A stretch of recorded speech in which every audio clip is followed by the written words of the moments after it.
Little musical chairs for everyone. There we go. Okay, we all right? My name is Ben Maku. I am a national security reporter with Vice in New York City. I've covered terrorism now probably since 2013 or so. It's expanded to not just include ISIS and Al-Qaeda, but I now look at far right-wing terrorism, white nationalists, neo-Nazis, which are also emerging right now. And this particular panel will be about sort of the end of the Caliphate, or the territorial holdings of ISIS, and what effect it's going to have on terrorism in Europe and in North America. So we have Olivier Guita from Global Strat, Manuel Navarrete from Europol, Meredith Stricker, joking, Stricker, Meredith Stricker, and Kasper Reykjavik from GOBSEC. And sorry, I missed, you are from the Sufan Group Center. So to start things off, I wanted to ask Manuel, since you're with Europol, what is the threat facing Europe right now in terms of the fall of the Caliphate? And what are you seeing? I think right now at Europol, along with the member states, we are assessing if we are at the end of the cycle. I mean, this phenomenon of so-called foreign terrorist fighters start in 2012, 2013. They have a peak, we speak about security, in 2015, 2016, and latterly, thanks to the cooperation that we have, in this case in Euro, at the member state level, is going down. We reinforce the information exchange, we reinforce the analysis, and then we're able to identify earlier to detect these attacks and eventually to mitigate the effects of the attacks. Right now, we are facing how this is impacting the fall of the physical caliphate, what's the threat evolving from the groups that we had before, the dispersion that we have seen now in Iraq and Syria, and also in the north of these countries. And in the meantime, how live is the virtual caliphate? Because, I mean, the propaganda machine of ISIS, also Al-Qaeda, but especially ISIS, was very active. One of the evidence that we have that still can try to regain some activity and to provoke some attack is connected to the social media propaganda machine. This is why we are looking into two different dimensions. One is the physical caliphate connected to foreign fighters, connected to radicalization and incitement of provoking attacks inside European Union territory. And in the meantime, how live is the virtual caliphate in order to mitigate also the actions coming from this propaganda machine in order to provoke attacks in the European Union soil. I want to ask Olivier a question about, I mean, you've been involved recently discussing how there's going to be a lot of jihadists coming out of prison in Europe. Right. What effect is that going to have? Not just the foreign fighters who are coming back, but now we're having this new, this is also something we're seeing in the United States. I mean, I think it was last week or the week before, John Walker Lynn, American Taliban, came out of prison. And this is one early wave of jihadists, but now they're coming out. How is that going to affect things? Security services in Europe are extremely concerned about the release in the next 18 months of 500 dangerous jihadists that they will have to monitor 24/7. And remember, the main issue that security services have is problem and lack of means. For every single jihadist that they have to follow 24/7, follow their social media, they need 30 officers. So if you throw them another 500 that are potentially deemed dangerous, they're going to be overextended. And already, I can assure you that security services have to make choices because they have to, time and again, pick the person they think will most probably carry out an attack. And so they've been extremely good. I'll take on the point of Manuel. Yes, in a way, for us all, the threat has gone down, but not for security services. We're still even higher in the number of plots foiled today than we were 3 years ago. We're talking about at least once a month in the UK, close to 2 a month in France. So security services have really learned from the experience of the attacks of 2015 to clamp down and be extremely more effective with cooperation to the level that it wasn't there.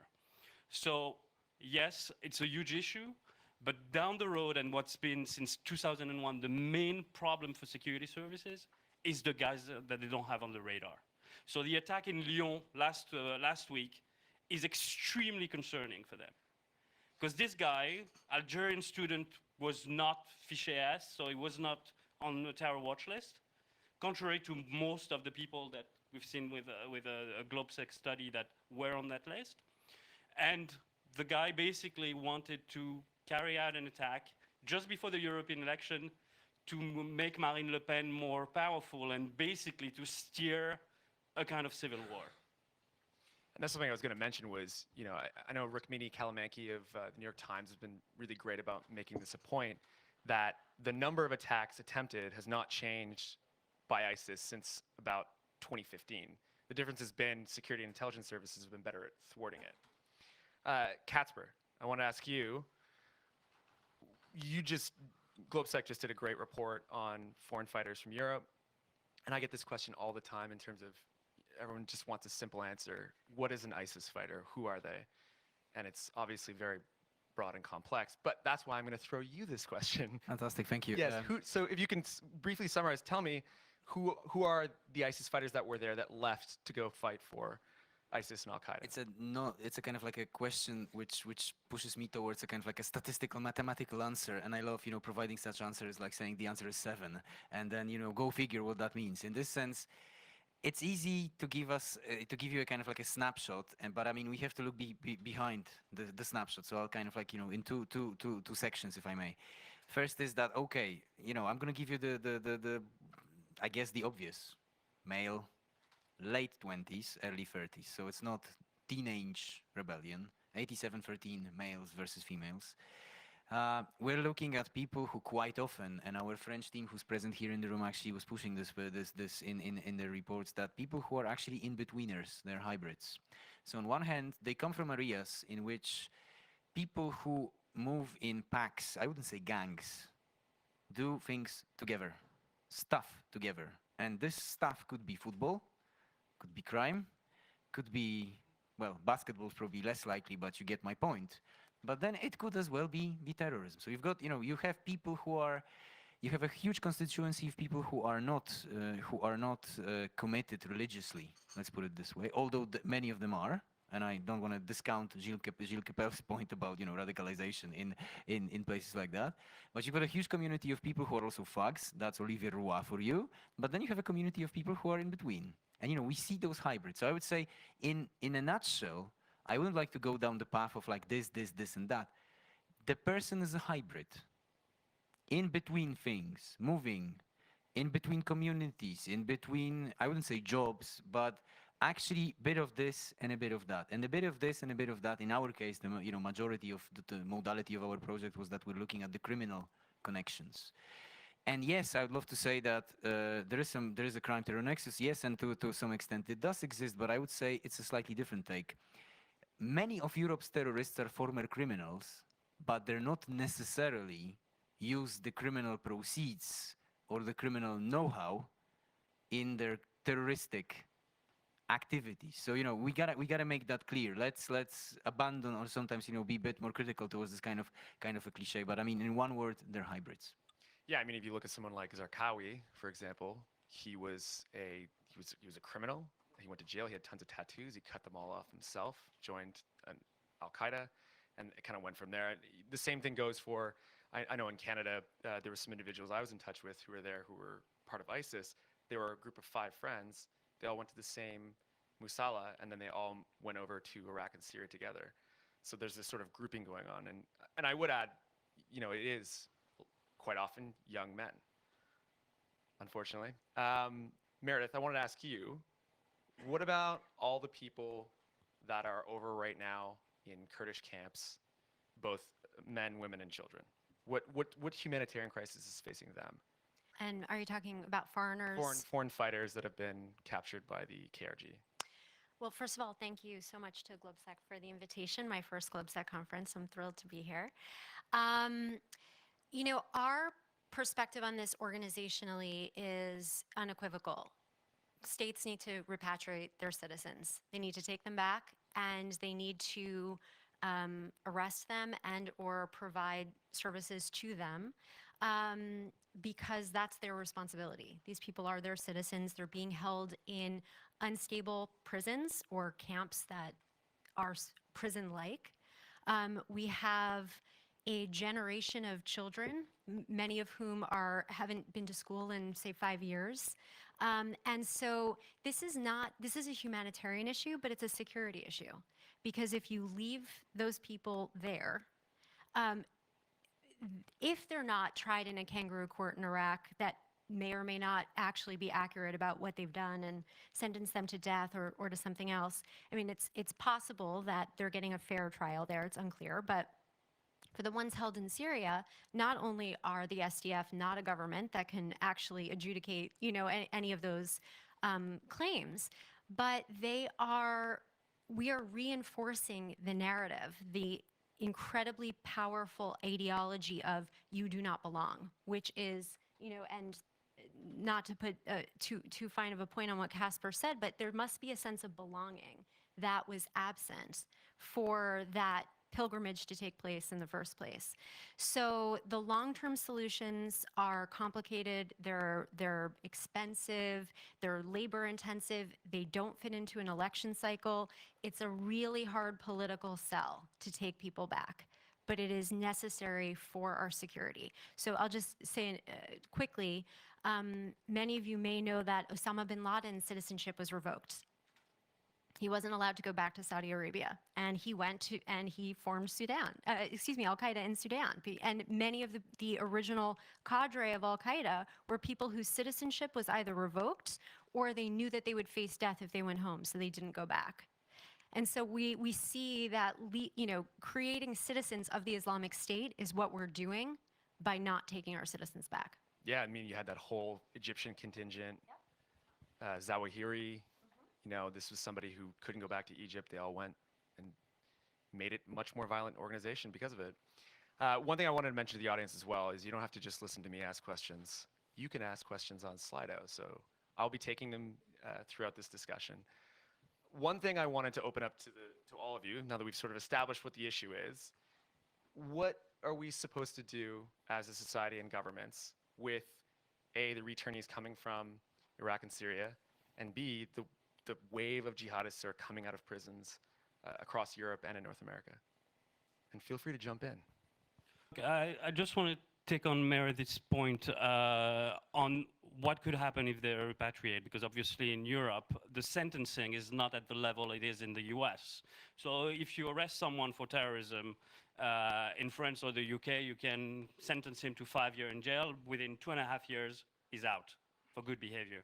This doesn't happen in the US. So our legal system is not ready in terms of welcoming those people and sentencing them enough for our security services to be able to face them. Because if we were to repatriate whatever numbers, the 500 figure that I told you would swell to 1,500, and our security services can not have that.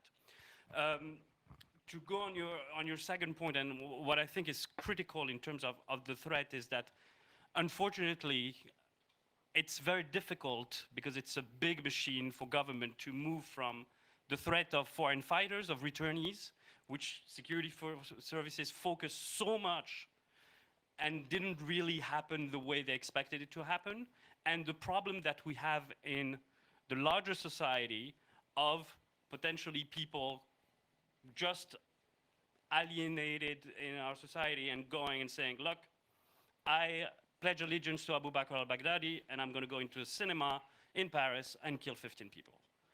That's the kind of thing that we're seeing, and that security services have switched from the foreign fighters issue to people like this where they have a difficult handle.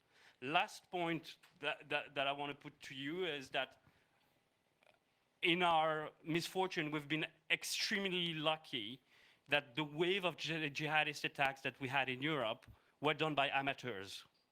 Because whether you think that they were extremely well trained in Syria and Iraq and it was the cream of the crop, you look at all the major plots that were successful, from Charlie Hebdo to the November 2015 attack, to Brussels, to even Barcelona, they basically screwed up their plan. I mean, you look at Charlie, they didn't go to the right building at first. They didn't even know where Charlie was.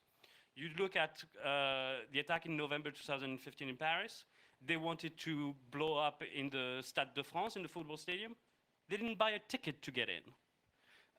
And then the suicide bomber blows himself right outside. He doesn't wait for all the people to come in to kill more fatalities. So I think that the next step is, as we will discuss, the nexus between Islamic State and AQ, Al-Qaeda. The main thing has to do with something extremely powerful in terms of what could happen. And for the first time, MI5 have said that there's a 5% probability that we will get a chemical attack in London. For them to say that is a huge hurdle. And I think that we have to be thinking about what the next step will be. But I guess one question I have is increased sentencing really going to help when we know that a lot of radicalization and a lot of creating these stronger ties between jihadists happens in prison? Right, so that's the second conundrum they're looking at. So there were experiences in the UK and France of segregating the people that were sentenced for terrorism so that they don't radicalize others. It's a mixed bag in terms of what happened, because what we had in the past 12 months, if we had in France a lot of radicals attacking their guards, and you had that kind of issue that basically just foster this kind of violence. And at the same time, the prisons are full, it's very expensive, so there needs to be a way to tackle this issue, but you cannot let those people roam free. Meredith, I can tell you wanted to jump in. Yeah, I would just not disagree with anything Olivier said, A, because I think that's just a good policy in general, but B, because I think that's all right. I do think that also, and if you're looking to interrupt the cycle of violence, you do have to do something that seems difficult, and it's certainly not politically expedient. It's just that the idea that they will either stay in prisons there, they will somehow, the Iraqis and the Syrians will figure this out. They've been asking, I mean, the figures that the Iraqis have asked to keep foreigners in prison, it's $2 billion or something like that no one is willing to pay for, interested in paying for. Are they going to keep them there indefinitely? They'll get out of prison someday, and then what? So do we think they're going to be further de-radicalized in those prisons? And when they get out, why wouldn't they want to commit attacks against the countries that didn't take them back? Further, if they're not kept in a secure prison and they exit to another country, they could pick up the phone and easily connect with a cell that's back in their home country and facilitate an attack that way. They don't need to be physically in the country to facilitate that. So there's that. But largely, and this could be an entire hour in and of itself, but disrupting the cycle of violence,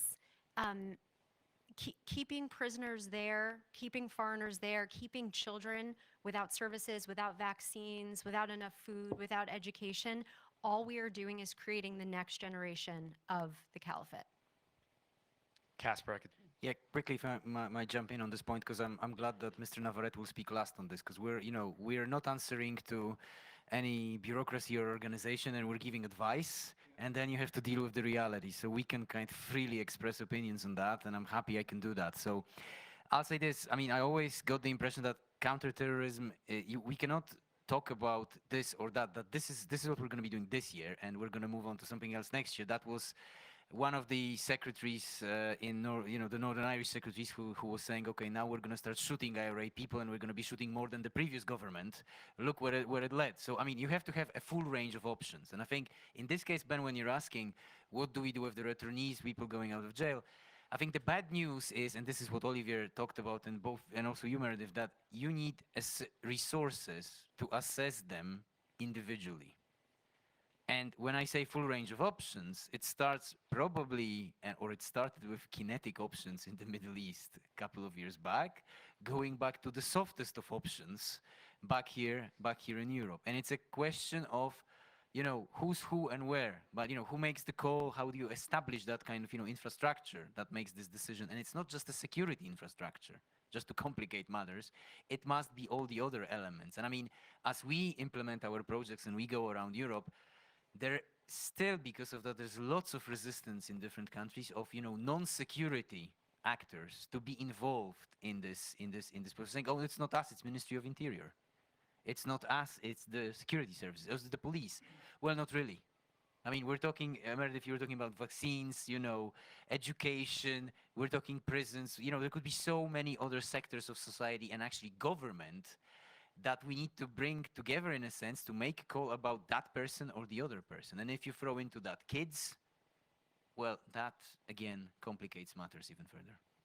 And a lot of this is sort of shrouded in top secrecy in some ways. And I mean, that's sort of the heart of this conversation I think we have to bear in mind is that, you know, returning jihadist fighters, this is actually not a new phenomenon. We've been dealing with this since, you know, time immemorial. And also there was a high profile event of it in the 80s with the Mujahideen in Afghanistan. So this is something I think that's much more nuanced than just to throw one solution at. But one question I wanted to ask you, Manuel, was, you know, for law enforcement, I know in Canada and in the US, although the US is probably the most robust policing of terrorists and bringing them back to, you know, the Southern District of New York to face charges. How hard is it to catch a terrorist and also charge them with a crime? Well, I think coming back to the discussion that we have, I think there is no simple solution because it's a very complex problem. So sometimes we try to simplify the things in order to give clarity and solution. We don't have a simple solution for that. You can believe in global justice, but then you have to apply individual treatment.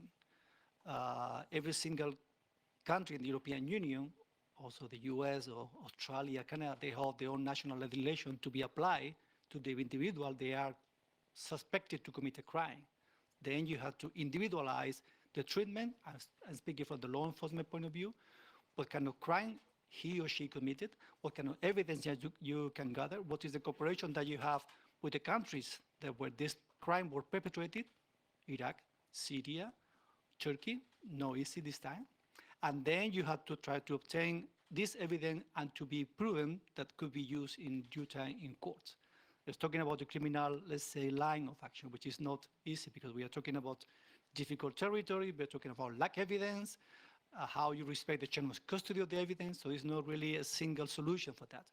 So the national legislation had to be respected and applied for every single case. But in the meantime, I fully agree with what you said. It's not only a law enforcement solution. We are charged to deal with the violence, let's say, area of these people because they pose a risk to the European Union or anywhere else. So we try to assess what kind of indication do we have in order to anticipate the action to happen, in order to prevent this attack to happen. I was mentioned before, we have still attacks in the European Union soil. I'm speaking about European Union mostly.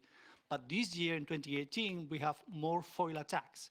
Why? Because we exchange more information. We analyze better the information. We connect the dots fastly and also in a very accurate way. And then we try to prevent this to happen.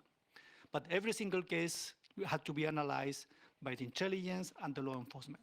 So there is no single solution, but many alternatives and a lot of work and commitment from the security and from many areas to prevent this to happen. Because that's sort of the problem is sometimes, I mean, I've heard this from lawyers as well, that, you know, when a foreign fighter went to Iraq or Syria, they could be there for 3 years. It's a complete blackout on what the person actually did. Or, you know, of course, they probably were part of a group, but how do you convict them on a crime? If they come back and they're tried, a lawyer will say, well, you have no evidence of these crimes. This was completely unknown. So I guess that leads me to another question is, you know, how might de-radicalization programs have been done, I know in Belgium and in Netherlands, I believe. Yeah. How will those, I mean, what part did they play in this whole debate? Just a short remark. One of the main sources of evidence is social media monitoring, especially because the terrorists, the foreign fighters in Syria and Iraq, they like to do selfies. They like to show that they are killing people, innocent people also there. This is why it's so important that we have strict cooperation on social media monitoring between the member states, intelligence, and with the provider. I have been proven very, very effective when we are able to identify terrorists before they able to come to any other countries outside Syria or Iraq. So it's quite reinforced. The cooperation that we have in this case is quite relevant. Just the digital footprint is one of the elements that we are focusing now. Do law enforcement look at it closely enough, do you think? I think we are in cooperation with the intelligence service. We are improve the cooperation that we have on these specific profiles, and especially the cooperation with the industry. We have cooperation through the European Union Internet Forum with Google, Twitter, Facebook, Telegram also, try to help us to identify these contents, to remove it by the meantime the person who was behind the content, and also to focus on the propaganda machine. We, in cooperation with the member state, Europol support the takedown of AMAC, the main app for propaganda machine of ISIS. So this is one of the measures that we send. But fighting the propaganda machine, we can fight radicalization. More broadly, how does the rest of the panel feel about de-radicalization programs? A huge failure. We've seen it time and again. I mean, you look at what happened in Denmark, in France, in Belgium, in Netherlands. I mean, I've been dealing with jihadists for the past 25 years. I have maybe 4 cases of people that I know personally that had a change of heart. It's extremely difficult when you're in your late 20s to have somebody de-brainstorm you. If it's done at 10, 12 years old, yeah, it's fine. But it has been the main problem, and you see that security services and governments have to deal with a growing number of radicalized individuals. We're talking about 30,000 people, not only in France, but in the UK and Germany, that are potential jihadists on a terror watch list, and 3,000 that are deemed extremely dangerous. And as I said, at any given time, the UK services can follow 50 guys. So we have a huge problem when it comes into getting budget to also education, social, but also to security, because you see when there's an attack, politicians would blame the security services, the police, but they're not giving them any means that they would need in order to fight off. So time and again, we have to see how much of radicalization happens, but also what's happening within the communities in terms of conspiracy theories, for instance. I mean, you go around in some places in France or Belgium, people will tell you that September 11 was not done by Muslim, was not done by Al-Qaeda, but by the Mossad in the US. Still going on, same with Charlie Hebdo. They said, look, of course it's the government. How could the Kouachi brothers could have been so stupid to leave their ID papers in the car? It proves that it's the government. And so this part of the radicalization process is what worries me, and it's what's building the idea of the far right coming in the picture, and building over that, and the potential of putting communities one against the other, and the potential of a civil war in 10 years, 15 years, 20 years. I actually had a former Al-Qaeda fighter from the US who fought in northern Pakistan on the border of Afghanistan, and he was a 9/11 truther, or is a 9/11 truther. And I was like, what? Of all people, how do you think that, how do you think that way? But I think you're right, there's a lot to do with disinformation that is important in the radicalization process. Go ahead, Meredith. Well, I think Olivier brought up a lot of really important points. I would say that rather than talk strictly about de-radicalization, I want to bring it back again to this idea of prevention. I don't know what everyone expected. We have such a great full room, and that's wonderful. It says there's a lot of interest in this topic, but I think if there was an idea that there would be a silver bullet, that we'd be able to say what to do or how to do it, and that would be simple, or it's impossible. There is no panacea. My organization is founded by a former FBI special agent. So, law enforcement is something we talk about and think about all of the time. That doesn't mean we don't think about and talk about prevention.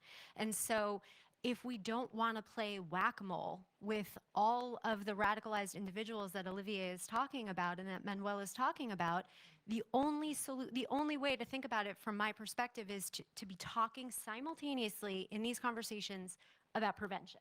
And that is a whole of society approach. That's about inclusion, that's about countering the ideology. It's a really important, nuanced, complicated conversation, but certainly there are some areas where we could start to have agreement, like children. Even if you can't agree on that we'd ever de-radicalize any adult male, you know, the fact that children are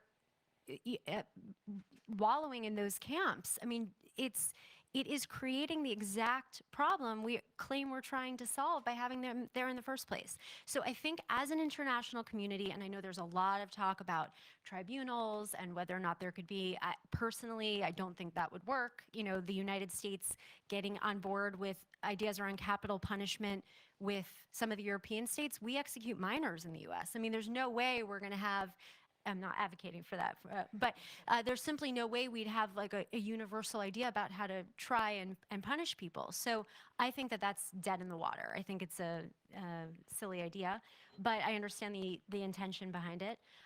But there have to be some places we can agree as an international community. I would like to think children is one of them. And I'll come back to Olivier's point, if I may. Olivier doesn't like de-radicalization. I have problems with some people who write about de-radicalization, because I'm old enough to remember when the business started. You know, it's 15 years ago when Horgan and Bjorgo published their books, Walking Away from Terrorism, you know, disengagement. I prefer disengagement, because it's kind of easier, let's say, to accomplish, to say that I'm no longer going to fight. I can still be the radical that Olivier mentioned. And I remember this started 15 years ago, and this whole cycles of expertise, academia on terrorism studies goes into this kind of fashion. Foreign fighters is the one that is still there, and I'm to blame for that, by the way, because we serve these waves. But the wave of de-radicalization, which is, you know, pretty old, like 15 years or more, it's still holding. And we still, as Meredith said, we cannot figure out the kind of the lowest, kind of the low-hanging fruit. And we can, what works, what's, you know, what's applicable, what can we all agree on, and, you know, don't just argue about definitions and things like that. But this business is still out there. I think John and Tore kind of like moved on probably after those 15 years, and they look at this multitude of people still fighting over it as if in a medieval battle over this terminology. So I mean, I find that curious, and there's some quite good minds in the business, yet we still, you know, fight over the same battles again and again. I think prevention seems to be the name of the game. And one thing I think a lot of people can agree on is that individuals who were part of these groups, who do come to the other side, they tend to be very powerful voices in the radical societies where some of these fighters have come from. So that's one thing to think of, but go ahead, Olivier, you wanted to... So a couple of points to look at is the issue of preventing through a means of radical figures, because you look at a country like the UK, Anjem Choudary, who's been jailed for 5 years and came out after 2.5 years, is one of the leading figures of the jihadist scene that has been able to basically recruit hundreds of people. So what I've always tried to tell, you know, people within the Home Office in terms of what we should be looking at is we are tackling terrorism like the US tackled the war on drugs in the 80s. Basically, we've decided that instead of going after the drug dealer, we're going after the drug user. And the main problem with terrorism is the guy that is basically brainwashing in his mosque 200 people that are going to end up in Syria. And that guy never goes there, never dies there. He just pushes people to blow themselves up, and he lives freely in our countries. So that is one of the aspects that we should be looking at in terms of counterterrorism, is to go after the preachers of hate. I'm going to turn to some audience questions. Slido.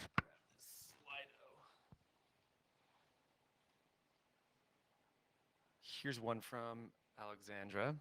Sending people to the camps back, should we do this? Research by GOBSEC shows that it is a second generation of immigrants who are prone to radicalization. Is that, I mean, do we allow them to come back even though that's a possibility? I mean, I think the larger point is we're not keeping ourselves safe by keeping them there. I mean, it's a naive proposition to think that if you keep foreigners right now in sort of jails in Syria and camps in Syria and, you know, jails in Iraq, many of which are secret, that's going to somehow actually keep us safer.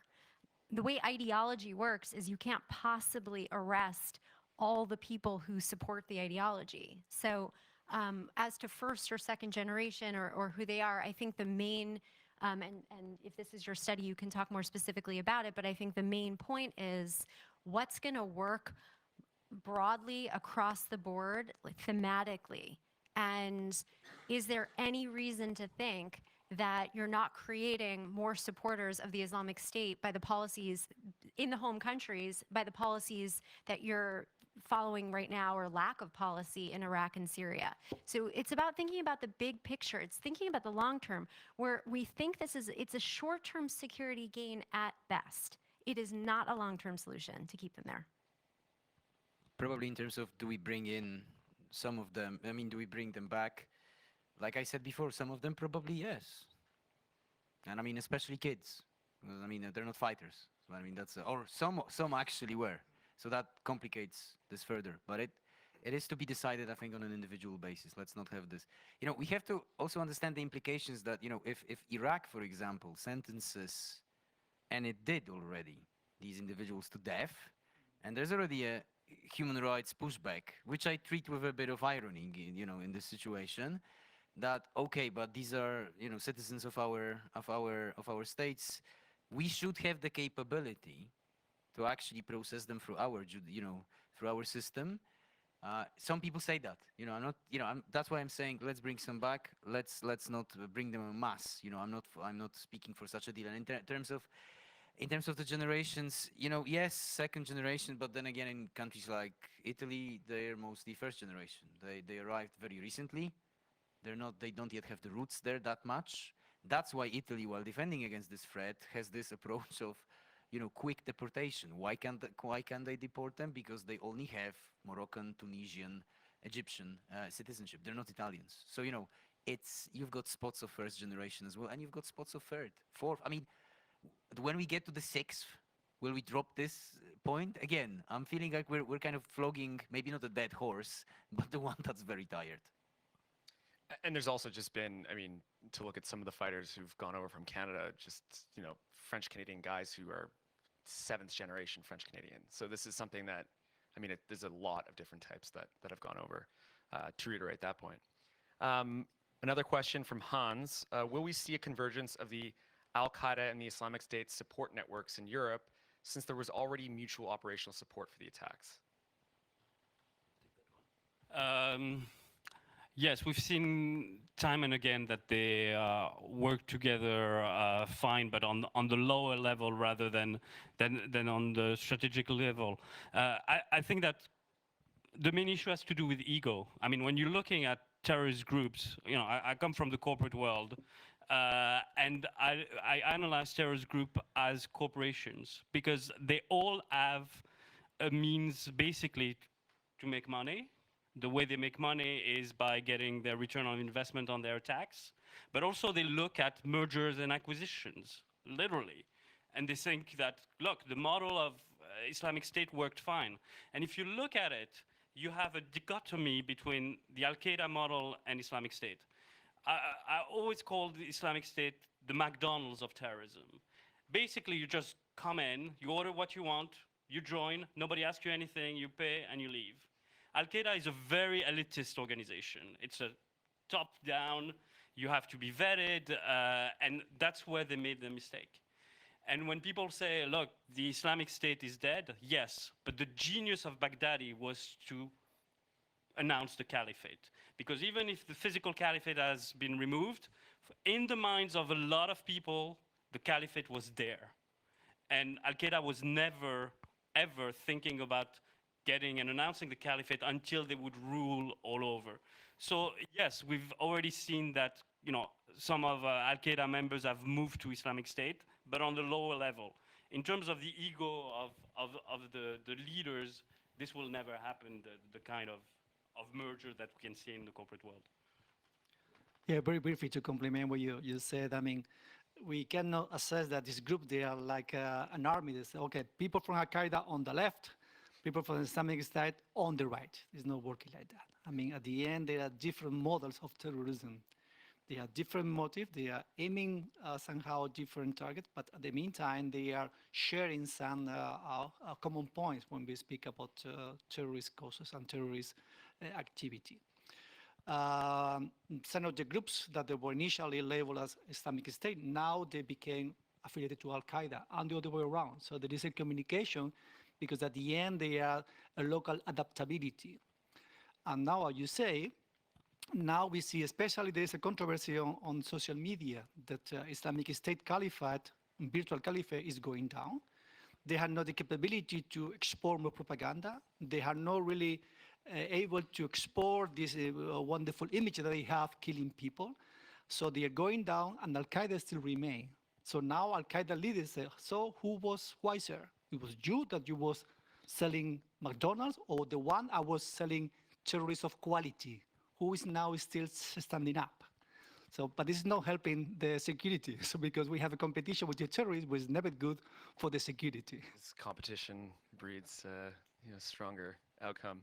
Well, I mean, also, that's the thing too. I don't think ISIS is not gone. I mean, they're in Congo, new place that they've recently done some attacks, and it was interesting for the people who are like us, who watch terrorist things closely. When you had the image of Zawahiri whenever he crawled out of wherever he is and would say something to a camera, he just looked so boring and just not very flashy. And then all of a sudden you see a ISIS video and it was like a first-person shooter video game. It just sort of completely shows the two differences and the approach of the groups, albeit they are very similar. Is ISIS rethinking its strategy in Europe now that its fighters are captives in Iraq? If I may, Ben, maybe just on the previous point as well.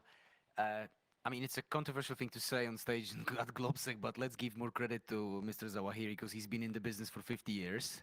And, it's kind of, I know books are passé and, glasses are passé and, but then you kind of like, he's been around for 50 years. He's been, he's the one shouting from the cage in early 80s in this trial, and he's still there. I don't know if he commands 5 people or 500 people, but, is there, in terms of maybe just coming back to, these questions are interconnected in a sense, the strategies and Al-Qaeda, ISIS, I think I get a sense that I'm probably too old to study this because for young people it's easy to kind of shift allegiances to kind of like, in a postmodern world. And I can't, if you're left, then you cannot be right.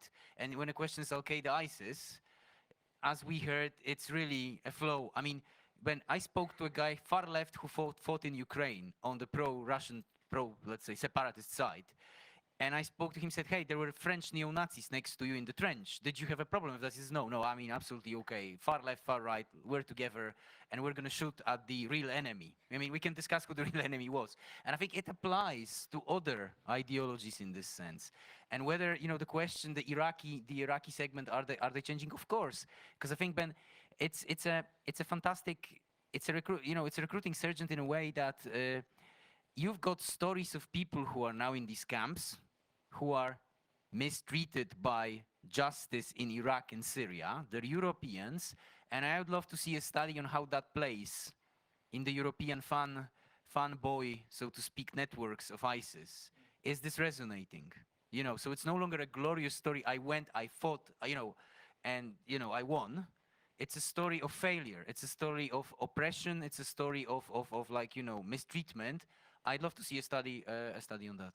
Yeah, I mean, there's a guy from Canada who I remember I was texting with him when he was fighting for ISIS, and he was always, out of all the people I spoke to, he was like the person who scared me the most in terms of I knew he was involved with some really serious people who were fighting there. Anyways, then fast forward 4 years, and he's begging to come back, and he's renouncing the whole thing. He said I was misled. But then, I mean, if I'm security services, I mean, is he telling the truth? Is it right? But he switched his allegiances just like that. And it was always the person I thought who was the most hardcore. So, I mean, I agree with you. One question on the extreme right wing in Europe, and I want to modify because I think it's an important question I think we need to address here as we're talking about the threat of terrorism in Europe and in North America. And we like to focus very much so on Islamic extremism. But, through my own reporting, I'm seeing the way that, these far-right groups are mimicking Al-Qaeda and ISIS, both in propaganda and in structure. And they're now, we saw a very horrific attack by an amateur in Christchurch, New Zealand, that was very effective for their movement. I mean, how do you see both the threat of ISIS and Al-Qaeda and the far right in Europe? Do you see them as similar? Well, I think that Casper's been studying this a lot longer than I have, but no, it is certainly something that we are looking at the ways in which the networking is quite similar. I would just say, to sort of tie something I wanted to say before to this, for people on the ground, for people who are joining up with these different groups, sometimes it's a matter of expediency, especially in a place like Yemen or in the Sahel, where depending on which group gives credibility to your struggle, you sign on with their ideology. I don't know that it's vastly different than what's happening in the white nationalism, neo-Nazi, white supremacist space. I think that we are certainly seeing the ways in which ideology, first and foremost, regardless of which ideology you subscribe to, if it's an extremist ideology, it's attracting the same kind of person. And so I think that in terms of something that my center is working on is a mapping of the ways in which the networks between the global jihadi movement and the white nationalist movement are similar. But I think that we can also say that that it's a space that in the United States anyway, we're trying desperately to have government look more carefully at, because you talk to any FBI, I mean, they are out on this 100%. The threat is domestic terrorism, and by that they mean white nationalist and white supremacist, overwhelmingly by the numbers. And they testify in Congress to this effect. There was recently in the House Foreign Affairs Committee, there was a hearing on international terrorism where for the first time they wanted to elevate the threat of white nationalism along with Salafi jihadism and Shia terrorism, to make sure that the US government is looking at them all as a serious threat, both to the United States and globally. I'll just say, in terms of, I'd love to ask Manuel this question. Like, probably you will not put a percentage on this, but you had you have the Counterterrorism Center. And is this creeping up? If you could break it, okay, so that much time is on this, and that much time is on the other guys, whoever they are. Because I think we're sometimes dumbing it down when you say white, far right, neo-Nazi, because it's such a mess. It's so postmodern, and some of them would probably be offended by being called far right, and the real far right would be offended that they're called far right, and it really goes in circles. But I think, let's be honest, the classic of the genre, Bruce Hoffman wrote that far right guys in terms of terrorism, they were actually the ones who implemented first certain innovations. We talk a lot about social media for ISIS and the usage of internet and na. Well, these guys were pioneering this when hardly anyone had a computer. So you're looking at an adaptable network which does not have those standout organizations, or maybe it does. Atomwaffen Division in the United States. So it's no longer just individuals. You have strong ties of brotherhood amongst them, and this kind of omerta, that I'm not gonna actually denounce you to the police. I might not be doing this with you, wink wink, but I can put you up for the night and stuff. There is, it's a cliche to say there is a network. There is a community of these guys, and I think what saves us from tragedy is that sometimes I get the feeling that the community is pretty confused as to who the enemy is and how to strike against that enemy sometimes. But I'm not sure, I think we're living in a borrowed time in this this sense. I pretty much agree with what you said. I think we are talking about two different phenomena, violent phenomena, but logically the intelligence service, the law enforcement, the judiciary, and therefore Europol is focusing on the more aggressive one. And during the last 5 years, the most sophisticated attack was connected to so-called religion-inspired terrorism, Al-Qaeda, Islamic State. So therefore, the security forces try to focus on this specific area without, let's say, only focusing on this specific area, because we know that the other phenomena have to be monitored.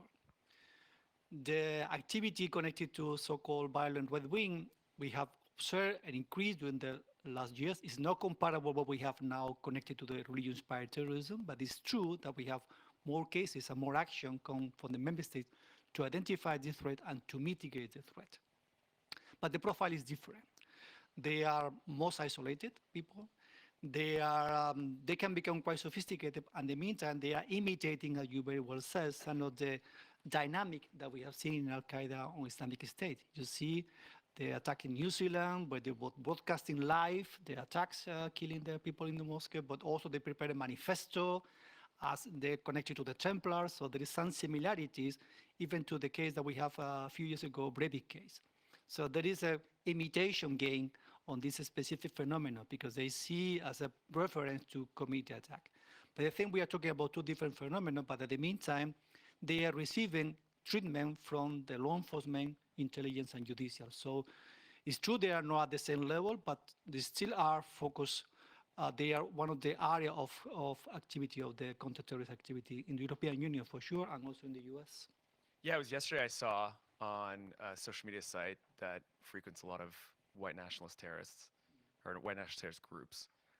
There was an image of a guy in Norway, had a knife, pointing at this thing called Siege by James Mason, which is, something else that's, they have Bibles too, like manifesto Bibles.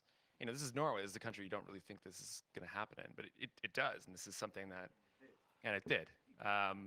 And you getting back to your Adam Wathan point, that was a group that was quite successful in the way that it got attention in the United States, but also has since inspired several different chapters within Europe, both places like Germany, the UK, and also the Baltics. So it's definitely something to keep an eye on. I think it's important that we kind of mention it.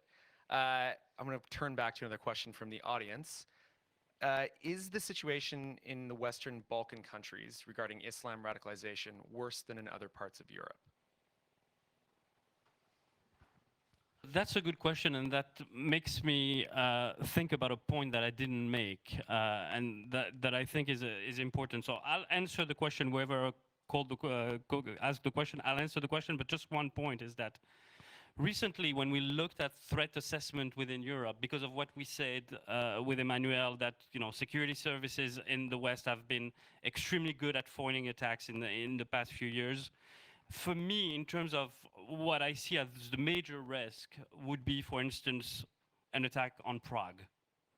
Because you don't think about the Czech Republic as being possibly hit by an attack, but it has the hallmarks of lazy jihadists that do not want to make it difficult to try to attack London or Paris. An attack on the Charles Bridge in August, killing American tourists, British tourists. There's a huge Jewish presence in Prague. So for me, looking at where the threat is going to move, I think the Central and Eastern Europe and the Balkans are the next threat in terms of what we can see. So to answer the question, yes, in terms of radicalization, we've seen from Kosovo and also in Bosnia a lot of foreign fighters. We've seen, which is interesting, is how much there's a fight for the hearts and mind of, for instance, Bosnian Muslims between Saudi and Iran. And they keep on throwing money at radicals. And that's one of the aspects that I've seen time and again at the EU. Some of the services, including the Italians, are putting the Western Balkans as the #1 threat in terms of terrorism.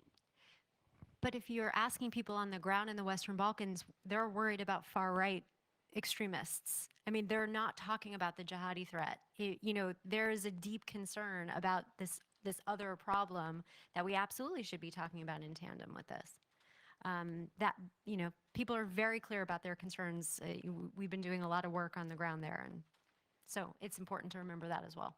Yeah, and I think also, I think if you look at some of the political groups in Europe, some of them are attracting these individuals, right? And some of these opinions are getting more mainstream, and I think especially when it comes from this white nationalist standpoint.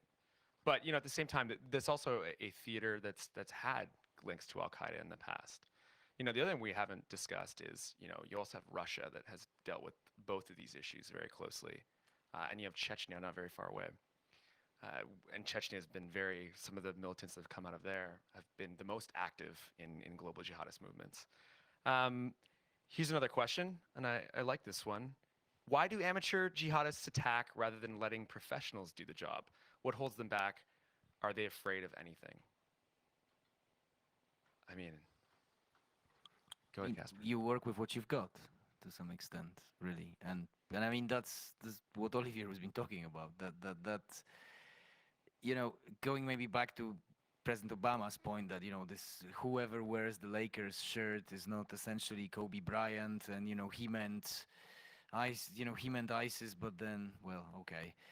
And then it was Al-Qaeda and vice versa. So I guess it's a similar situation in this sense. That's the very last line of defense, that they are amateurs, that they're gonna really it's gonna be a flop. But I mean, I always pinch myself whenever there is an amateur, because they're not all amateurs, and some of the things they're able to achieve, maybe not in terms of lethality, some of the things that they were organizationally in terms of preparation, some of that actually is quite impressive, and really I wouldn't discount it all. But I mean, you work with what you've got, and if the classic jihadi that we've got in our sample is hardly at high school, hardly finishes 2-3 classes of high school, well, they might lack certain, I wouldn't say education or job-like qualities, but I mean, I would say they lack certain skills that they could actually turn them into more successful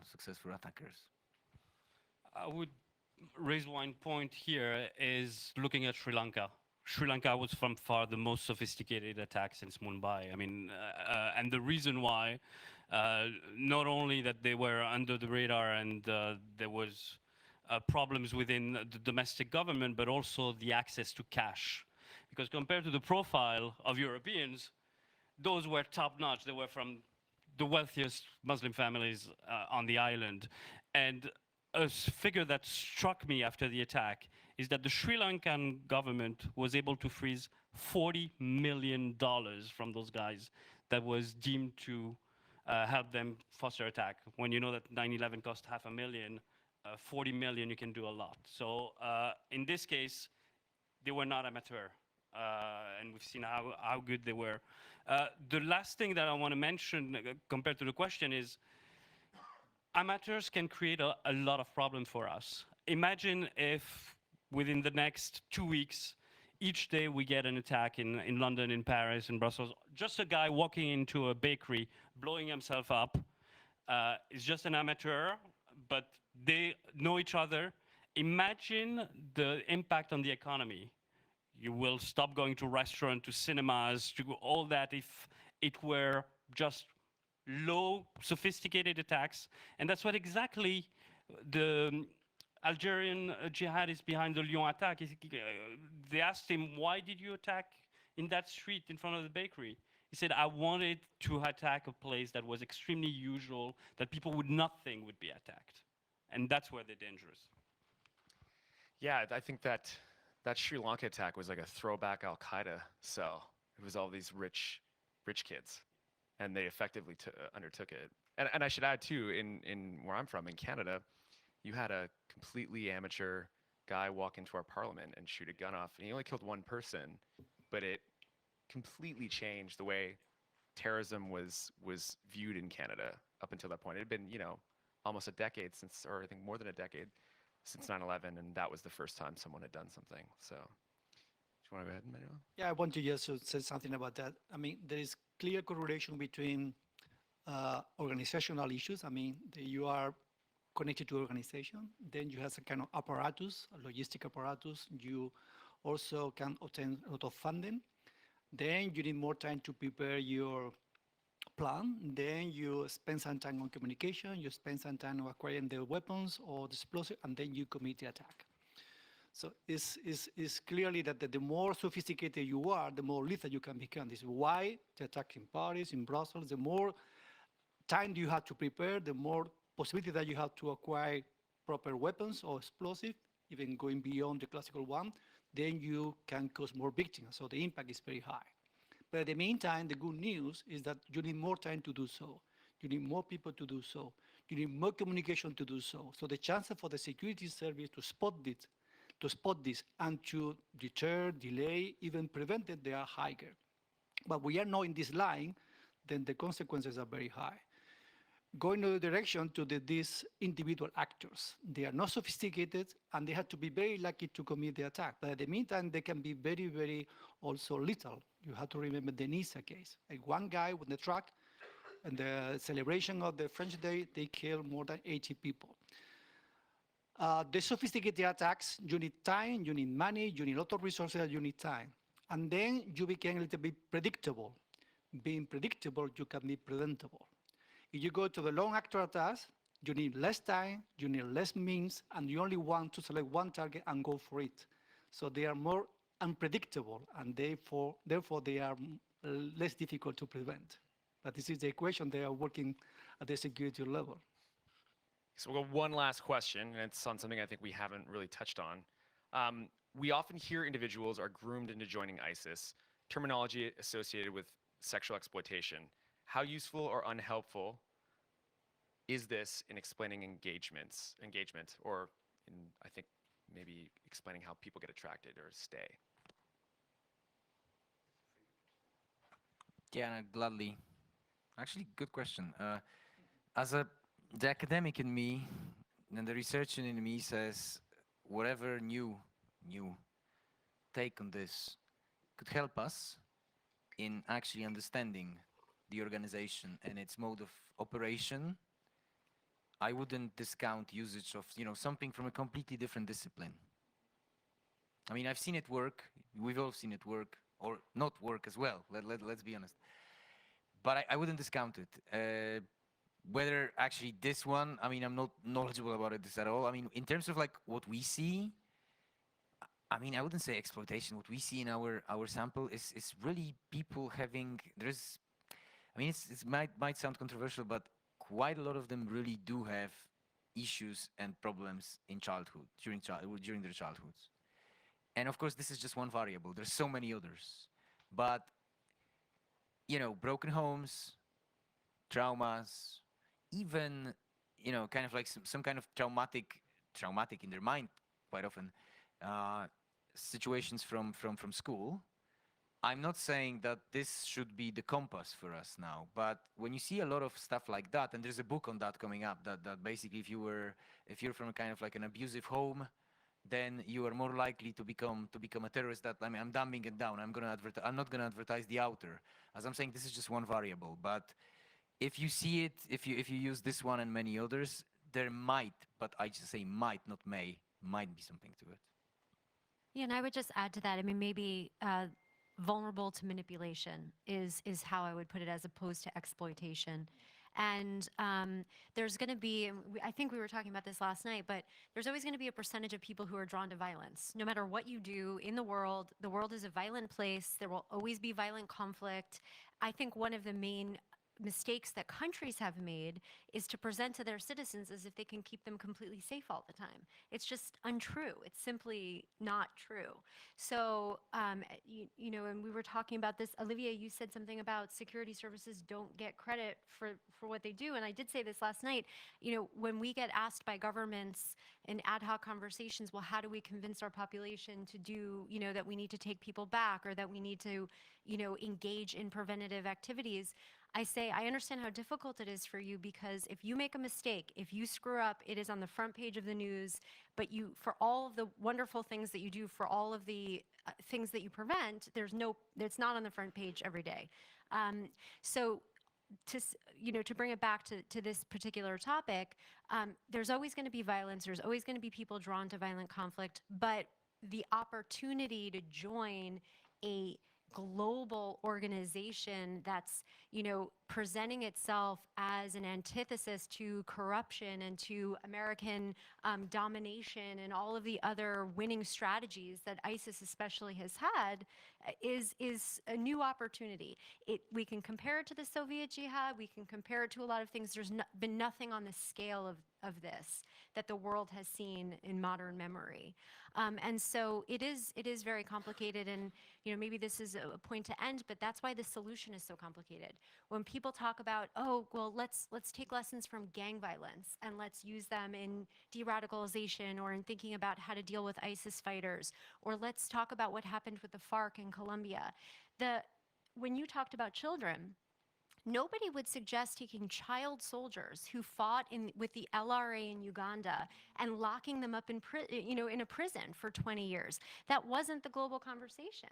But what it means to be part of ISIS in the minds of people is so different that it's impossible for us to sort of use the old formulas in how we think about them. That's a good way to end it, because I think for the first time ever, once ISIS came into the game, it was like it became synonymous with evil, like Nazi regime was, even more so than Al Qaeda, which is there's some sort of cultural phenomenon that happened for that to happen. Well, now that we've solved all of the world's de-radicalization, jihadist problem, terrorism problem, I think it's a great time to end this panel. And thank you very much for being here.